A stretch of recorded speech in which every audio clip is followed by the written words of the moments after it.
Over 20 years ago, I coined the expression, think big, and it's been a part of my life ever since.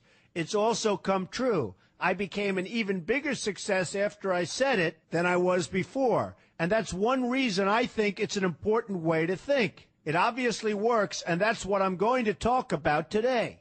What I said exactly in my first book, The Art of the Deal, is as follows.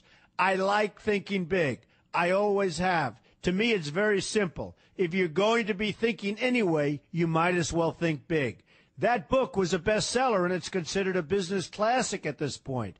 But I never thought those words would become bestsellers in their own right. It's an interesting point that I'm famous for two very short statements. Think big and you're fired. But let's stick to the first one for today. And I'd suggest strongly that you pay attention so that you won't have to hear the second one. Thinking big starts with the details and grows from there. Because I'm a builder, I'm very aware of the importance of having a good foundation. You can't take chances in construction. You can't be haphazard and say, well, maybe this will work, maybe it won't, so let's try it and find out. Because a lot of people will be at risk. I have to know if something will work or not. Every inch has to be accounted for. In other words, thinking big starts with being thorough. So number one, be thorough. Don't count on happenstance to get you anywhere because it won't.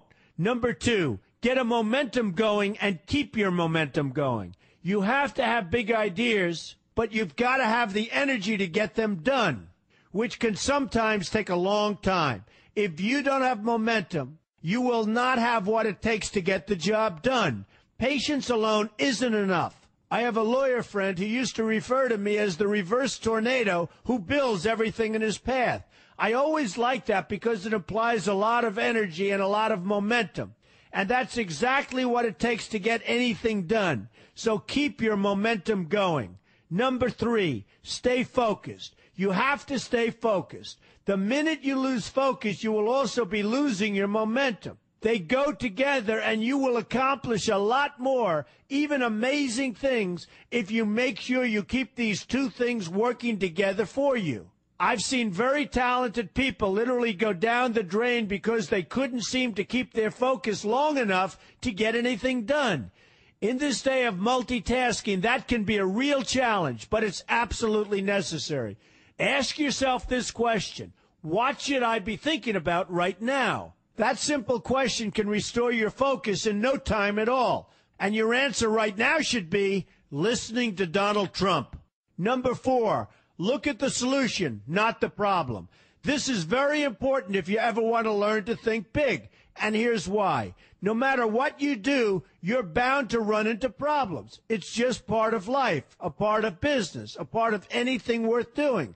If you let the problems get in your way, they'll become bigger than your idea was to begin with, and you will be a wipeout. No matter how bad things look, keep your focus on the solution, and you will be surprised how things can work out, and work out properly. One way I do this is to ask myself when confronting a possible problem, is this a blip or is this a catastrophe? A catastrophe is something like an earthquake, a tsunami, a war, and so forth, and a blip is everything else. Right away, you'll have the right perspective, and your equilibrium will be restored. So keep your focus on the solution. Number five, see opportunity for what it is, an opportunity. For example, why are you listening to me today? Curiosity? You like me? You don't like me? You want to learn? You have nothing else to do? You want to hear me tell you you're fired? I hope not. But whatever your reasons might be, they've brought you to a good place to get involved and to learn.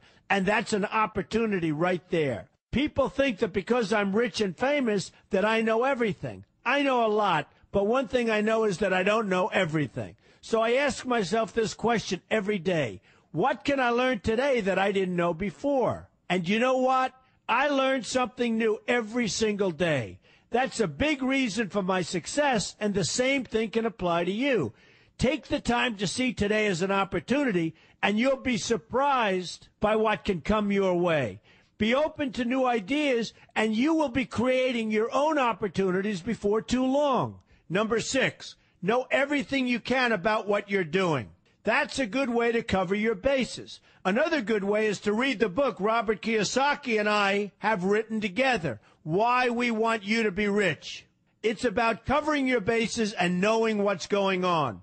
I remember when some guys came in to meet with me about a great idea they had for an atrium for a building on Wall Street. It was a beautiful idea except for one thing. None of them had thought about how the building would be supported around this fabulous atrium. They didn't take into account the steel columns that were necessary to support a 72-story building, a very big and embarrassing oversight that could have been avoided if they'd taken the time to think about what they were doing.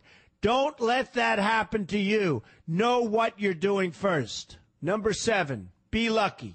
Remember the old saying, the harder I work, the luckier I get. Well, it happens to be true. It works for me, and I've encountered some pretty big successes. But this goes along with something that's absolutely necessary for great success. Be passionate. You have to love what you're doing if you want to be successful at it. My father told me that it's absolutely true.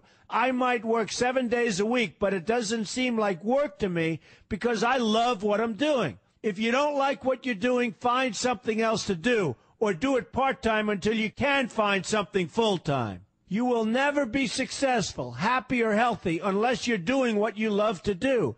That's just the way it is. So give it some thought. In fact, give it a lot of thought. For example, if you're feeling frustrated, there are 2 ways to look at the situation. Frustration can mean that maybe you're expecting too much, or it can be an indication that you know you should be or could be doing more. Use frustration as a motivator. Use it to get where you want to go instead of staying where you don't want to be. But above all, be passionate. That's the fast track to success, no matter what your interests are. Number 8, see yourself as victorious. That can zap negativity immediately and put a positive spin on problems. I've gotten to the point where I see problems as challenges that I'll enjoy meeting and dealing with. My point here is that no matter what you do, you will encounter problems. Why not see them as challenges instead and know that you are more capable of dealing with them? That's positive thinking with a realistic slant. When I go into negotiations, I keep an open mind to what may happen. But I can tell you that there's already a done deal attitude on my part. I've already thought the process through to the extent that I know everything will be better off if they agree with what I've come up with because I've taken both sides into account. I enter the situation with a victorious attitude, and I've had enough victories to know that this attitude works. Use it. Number 9, be smart. Know that you have something unique to offer because you do use the tools that are provided for you and remain open to new ideas. That's being smart. That's also where innovation comes from. Being smart means you know how to use what you've got. That doesn't mean there's nothing left to learn, but it means that you will have the ability to learn and move forward with success. And success is very important. Success is what you want. Just be successful. Believe me, you'll be happier. I know people who have had very few real advantages in life, and yet they've managed to become giant successes. They figured out how to use what they had, not to dwell on what they didn't have. I'm convinced that everyone has something useful to offer, and if you apply yourself diligently, you'll find that you have what it takes to succeed, and you're going to be a lot happier for it.